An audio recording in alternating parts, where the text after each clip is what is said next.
Welcome to my channel. আমার চ্যানেলে তোমাদের স্বাগত জানাই। তো আজকে আবারও চলে এসেছি মাধ্যমিক 2025। তোমরা যারা 2025-এ মাধ্যমিক দেবে, তোমাদের ভূগোলের একটি গুরুত্বপূর্ণ অধ্যায় হলো ভারতের জনসংখ্যা ও নগরায়ন। তো এই পার্ট থেকে আমি আজকের মাত্র 10টি প্রশ্ন 2, 3 ও 5 নম্বরের যে প্রশ্নগুলো তোমাদের কাছে আলোচনা করব, ওই প্রশ্নগুলো যদি ভালো করে করো তাহলে কিন্তু এখান থেকে কিন্তু একদম 100% আমি কথা দিচ্ছি যে এখান থেকেই তোমরা কিন্তু তোমাদের মাধ্যমিক 2025 সেই সঙ্গে টেস্ট ও দ্বিতীয় পর্যায়ক্রমিক মূল্যায়নে এই প্রশ্নগুলোর মধ্যে থেকেই কমন পাবে মাত্র 10টি প্রশ্ন।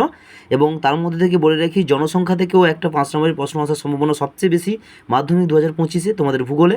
তাই যে দুটো প্রশ্ন আমি তোমাদের কাছে আলোচনা করব, সেই প্রশ্নগুলো যথেষ্ট গুরুত্বপূর্ণ এবং ভালো করে করবে। এবং এই প্রশ্নগুলো বিগত 2000 সাল থেকে 2024 সাল পর্যন্ত প্রশ্নগুলো এসছে।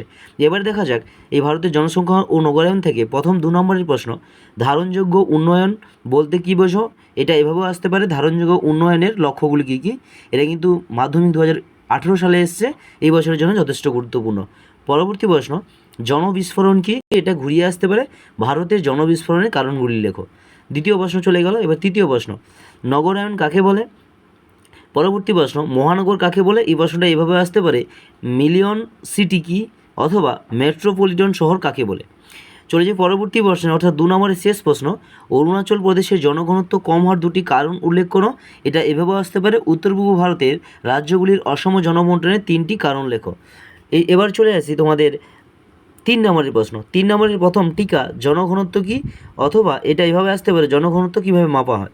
পরবর্তী প্রশ্ন, পশ্চিমবঙ্গে জনঘনত্ব বেশি কেন, অথবা এটা এভাবে আসতে পারে, নিম্ন গাঙ্গেয় সমভূমি অধিক জনঘনত্বপূর্ণ কেন।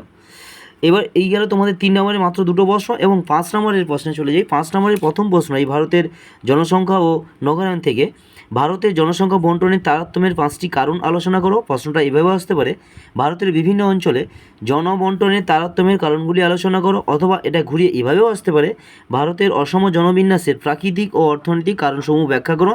এটা কিন্তু মাধ্যমিক 2023, 2017, 2009, 2007, 2005, 2003 এবং 2000 সালে এসছে। এই বছরের জন্য যথেষ্ট গুরুত্বপূর্ণ, খুব ভালো করবে, ভালো করে করবে। পরবর্তী প্রশ্ন, নগরায়নের প্রধান সমস্যাগুলি আলোচনা করো। অনুরূপভাবে প্রশ্নটা আসতে পারে, ভারতের বড় শহর ও নগরগুলি দ্রুত নগরায়নের কারণ কী কী সমস্যার সম্মুখীন হচ্ছে তা আলোচনা করো। অথবা প্রশ্নটা এভাবে আসতে পারে, ভারতের নগরায়নের প্রধান 3টি সমস্যা উল্লেখ করো। এইভাবেও আসতে পারে, ভারতের নগরায়নের সমস্যা ও সমাধান আলোচনা করো। এই দুটো প্রশ্নের মধ্যে কিন্তু একটা প্রশ্ন আসার সম্ভাবনা সবচেয়ে বেশি। এটা কিন্তু মাধ্যমিক 2020 এবং 2017 সালে এসছে, এবছরের জন্য যথেষ্ট গুরুত্বপূর্ণ। এবং শেষ প্রশ্ন, ভারতের জনসংখ্যা ও নগরায়ন থেকে ভারতে নগর গড়ে ওঠার প্রধান কারণগুলি আলোচনা করো। এটাই ঘুরিয়ে ভেবে আসতে পারে, বিভিন্ন কার্যাবলী অনুযায়ী শহর গড়ে ওঠার কারণগুলি লেখো। এটা কিন্তু মাধ্যমিক 2018 এবং 2004 সালে এসছে।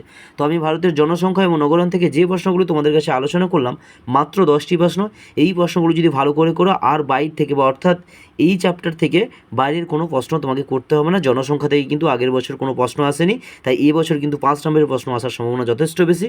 যাই হোক, যে প্রশ্নগুলো আলোচনা করলাম ভালো করে করো, তাতে কিন্তু তোমরা মাধ্যমিক 2025 সেই সঙ্গে টেস্ট এবং তোমাদের দ্বিতীয় পর্যায়ক্রমিক মূল্যায়নে তোমরা কিন্তু ভালো নাম্বার ক্যারি করতে পারবে এই প্রশ্নগুলো যদি ভালো করে করো।